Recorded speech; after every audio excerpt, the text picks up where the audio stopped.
దేశంలోనే ఏ సీఎం చేయని పని తెలంగాణ సీఎం రేవంత్ సార్ చేసిండట. తెలంగాణ రాష్ట్రంలో బీసీ బిడ్డల కోసం 42% రిజర్వేషన్లను కల్పించి అసెంబ్లీలో తీర్మానం చేసి సెంటర్ సర్కార్తోని మాట్లాడి చట్టం చేయనికి తిప్పలు పడుతుండట.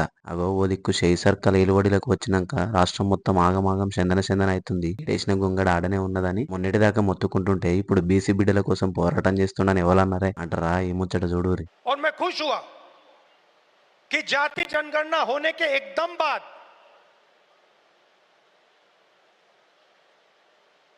हमारे चीफ मिनिस्टर ने और हमारी टीम ने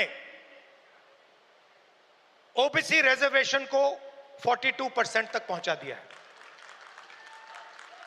అగో ఇన్నరా, కాంగ్రెస్ పార్టీ పెట్టిన సిడబ్ల్యూసి మీటింగ్ లో రాహుల్ గాంధీ సార్ ఏమంటుండో, తెలంగాణ మళ్ళీ ముఖ్యమంత్రి యనమల రేవంత్ సార్ చేస్తున్న బీసీ రిజర్వేషన్ బిల్లు మీద అనుకొచ్చిండయ్యా. అయ్యా రాహుల్ గాంధీ సారు, మీ కాంగ్రెస్ సర్కారు చేసిన కులగణన సర్వేలు, ఎస్సీ వర్గీకరణ బిల్లు, బీసీ రిజర్వేషన్లు మాత్రమే కానొస్తున్నాయా? దిక్కు ఏమంట షెయి సర్కార్ ఏలుబడిలోకి వచ్చిందో సగున్న తెలంగాణ మొత్తం ఇప్పుడు ఎండి ఎర్రగల్ల కాబట్టి ఎన్నికల ముంగటిచ్చిన 6 గ్యారెంటీలు అమలు చేయకుండా పబ్లిక్ నాకం చేయబడుతుంది. మొదలు ఆ ముచ్చట చెప్పుర్రి సార్ అంటుండ్రు. ఈ ముచ్చటిన్నారు.